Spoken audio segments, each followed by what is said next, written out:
नमस्कार। Gujarati study and education channel में आप सब दोस्तों का हार्दिक स्वागत है। आज हम इस वीडियो में देखने वाले हैं धोरण 9, विषय है हिंदी और हिंदी विषय में पाठ नंबर है 9वां नंबर का, जिसका नाम है निर्भय बनो। और दोस्तों वो एक उपन्यास अंश है। क्या है? एक उपन्यास अंश है। और इसी पाठ में जो उनके स्वाध्याय के प्रश्न दिए हैं, उन स्वाध्याय के सारे प्रश्नों को भी हम इधर इस वीडियो में सॉल्यूशन के रूप में देखने वाले हैं। तो वीडियो को जरूर देखना।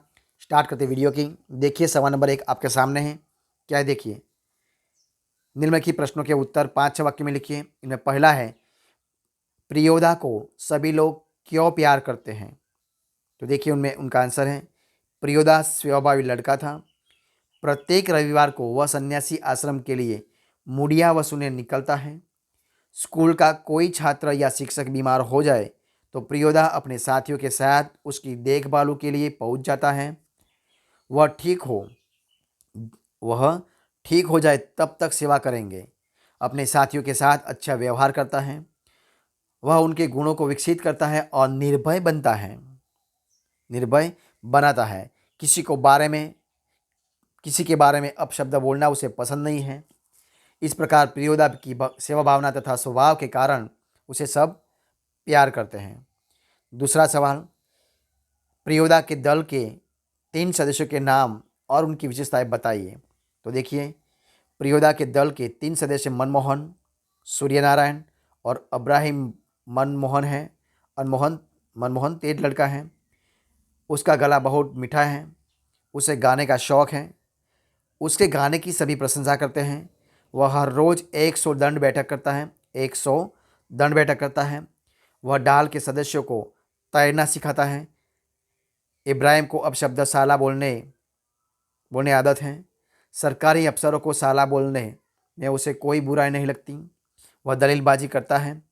फिर फिर भी लव में नियमों का पालन फिर भी लब में नियमों का पालन करता है। तीसरा सवाल, प्रियोदा की टोली कौन कौन से सेवा कार्य करती है? तो देखिए उनका आंसर है, प्रियोदा की टोली हर रविवार को सुबह सन्यासी आश्रम के लिए मुड़िया वसूलती है। इसके लिए कस्बे के मोहल्लों जाना पड़ता है। स्कूल का छात्र बीमार पड़े तो टोली उसके घर पहुंच जाती है।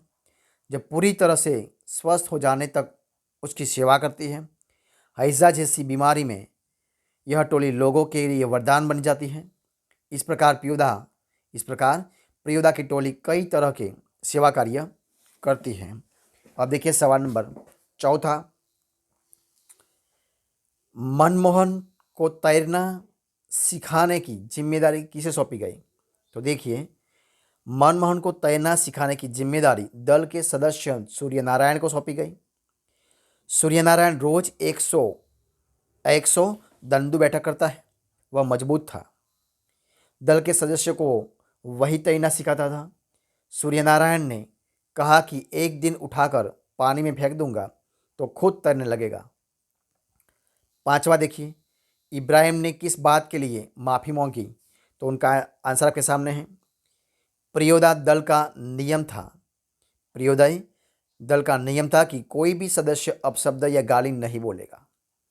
इब्राहिम ने सब डिप्टी साहब की अर्दली के लिए साला अपशब्द बोला था। इसी तरह उसने दल के नियम को तोड़ा था। प्रियोदा के एक होल्ड कहने पर उसे अपनी गलती का एहसास हुआ, इसलिए अपनी गलती के लिए उसने माफ़ी मांगी। 6ठा सवाल, अपशब्द न बोलने के बारे में फ्लब का नियम क्या था? तो प्रियोदा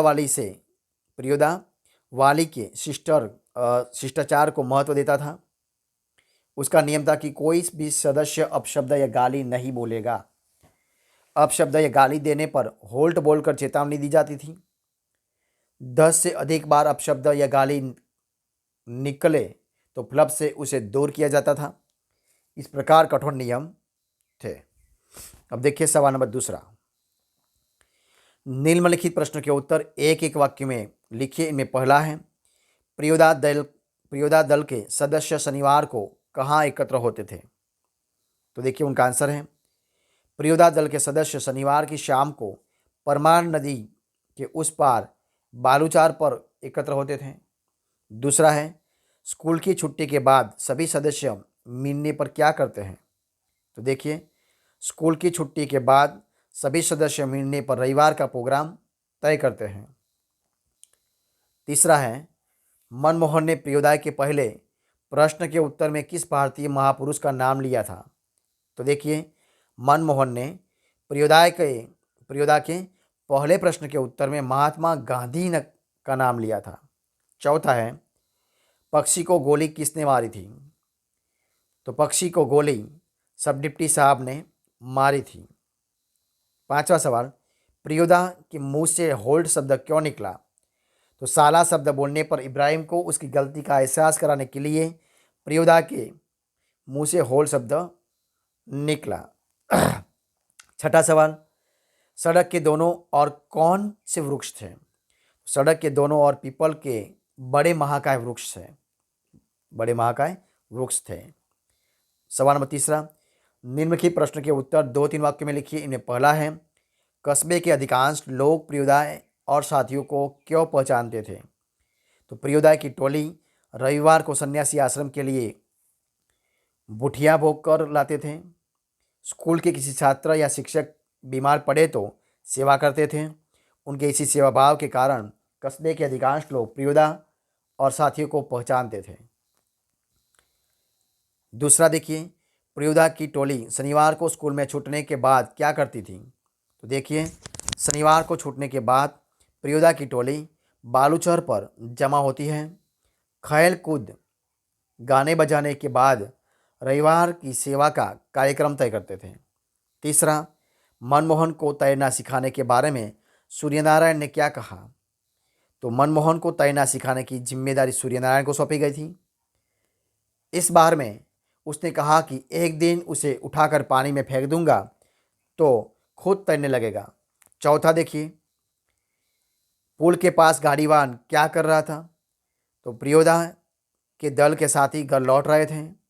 उन्होंने देखा कि पुल के पास एक गाड़ीवान लीन होकर लोकगीत गा रहा था।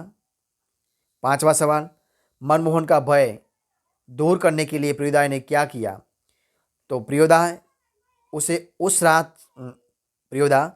उस रास्ते से ले गए जो बिल्कुल सुनसान और डरावना था। मनमोहन को उजड़ा मकान दिखाया जो मुर्दों की चीड़ फाड़ होती थी। लोग मानते थे कि आसपास के पेड़ों पर भूत पिशाच हैं जो झूठ बनाकर नाचती हैं। भूत प्रेत के बारे में प्रियोदा ने मनमोहन से क्या कहा? भूत प्रेत के बारे में प्रियोदा ने मनमोहन से कहा कि 10 काम करने वाला तो खुद भूत होता है। 10 काम करने वाला तो खुद भूत होता है। जो खुद भूत है उसे दूसरे भूत से क्या डर? अब देखिए, आठवां सवाल, प्रियोदा की टोली का रविवार को क्या कार्यक्रम होता था?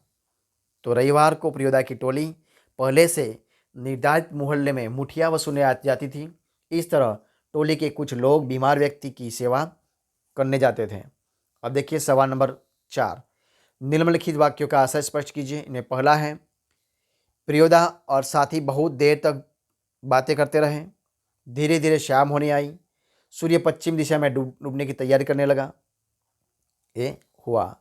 दूसरा, 10 और देश का काम करने वाला तो खुद भूत होता है। उसे भूत का क्या कर सकता है? तो देखिए, 10 और देश का काम करने वाला समय असमय बाहर जाना पड़ता है।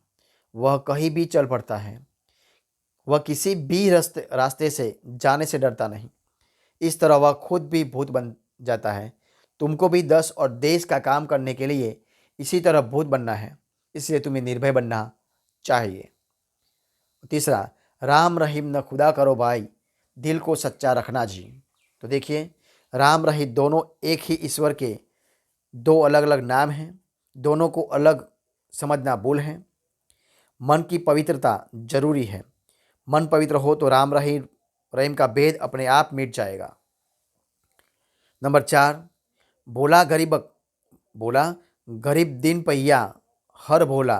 तो देखिए क्या है, बोला गरीबक यानी इस संसार में जन जन की गरीब की उपमाएं देती। हिल जो हर एक मनुष्य गरीब होता है, दिन प्रतिदिन अपना गुजारा करता रहता है, फिर भी भोला यानी मनुष्य आसानी से अपना जीवन व्यतीत करते हैं। अब देखिए सवाल नंबर 5वें, सही जोड़ मिलाइए। इनमें पहला विभाग अ है मनमोहन, प्रियव्रत राय, सूर्यनारायण, डिप्टी कार्दली और परमान। बी विभाग में क्या है, तो इनमें पहलवान, खचड़ा, एक नदी, मैट्रिक का विद्यार्थी और हाइजेज से डरने वाला। तो देखिए इनमें क्या आएगा, तो देखो मनमोहन तो दोस्तों इनमें पहले में आएगा 5वां नंबर का, यानी कि हाइजेज से डराने वाला। देखिए दूसरा जो वाक्य है, क्या है दूसरा, प्रियव्रत राय, तो इसमें क्या आएगा, नंबर 4 आएगा, यानी कि मैट्रिक का एक विद्यार्थी है। तीसरा सूर्यनारायण, तो वो कौन है, तो वो एक पहलवान है सूर्यनारायण। नंबर 4 डिप्टी कार्दली, तो इसमें क्या आएगा, तो हो जाएगा खचड़ा, दूसरा आएगा। और नंबर 5 है परमान, तो इसमें क्या आएगा, तीसरा, यानी कि एक नदी है परमान, क्या एक नदी है। ठीक है। अब देखिए छठा प्रश्न, शब्द समूह के लिए एक शब्द बताइए। इनमें पहला है दूसरों के लिए उपकार को मानने वाला, तो कृतज्ञ। दूसरा दूसरों के लिए किए गए उपकार को न मानने वाला, कृतज्ञ। अब देखिए तीसरा, मुर्दों को चीर फाड़ की जगह उसे क्या कहता है, पोस्टमार्टम हाउस। चौथा, जहाँ बीमारों को भर्ती करके इलाज होता है, अस्पताल। सातवां सवाल, इनमें अ है वीरभद्र शब्द बताइए। तो देखिए क्या है, गरीब, तो इसमें क्या आएगा, तो इसमें आएगा अमीर। दूसरा है प्यार, तो नफरत। स्वस्थ तो अस्वस्थ, गलत तो सही, और उजड़ा तो हरा भरा। अब देखिए ब, पर्याय शब्द बताइए। तो देखिए इसमें क्या आएगा, पर्याय में सुबह तो प्रभात, शाम तो साँझ, दल तो झंड, कमजोर तो दुर्बल, मकान तो घर। तो इस प्रकार हम इस वीडियो को सॉल्यूशन के रूप में इधर ख़त्म करते हैं। अगर आपको इस वीडियो पसंद आया हो, अच्छा लगा हो, यूज़फुल लगा हो, तो वीडियो को लाइक कीजिए, कमेंट कीजिए, आपके दोस्तों में शेयर कर दीजिए। और लास्ट में आपने अब तक इसी चैनल को यानी कि Gujarati study and education channel को सब्सक्राइब नहीं किया है तो उनको सब्सक्राइब कर लीजिए। बगल में जो बेल आइकन दिया है उनको भी प्रेस कर लीजिए, यानी कि जब भी कोई नया वीडियो इस चैनल में अपलोड हो तो सबसे पहले आपको एक नोटिफिकेशन मिल जाएगा और सबसे पहले आप वीडियो देख सकेंगे। इस वीडियो के डिस्क्रिप्शन में एक लिंक दिया है, उस लिंक को खोलकर आप दौरान 9 के व्हाट्सएप ग्रुप में जुड़ सकते हैं। वीडियो को फर्स्ट से अंत तक देखने के लिए आप सब दोस्तों का मैं बहुत बहुत धन्यवाद करता हूँ।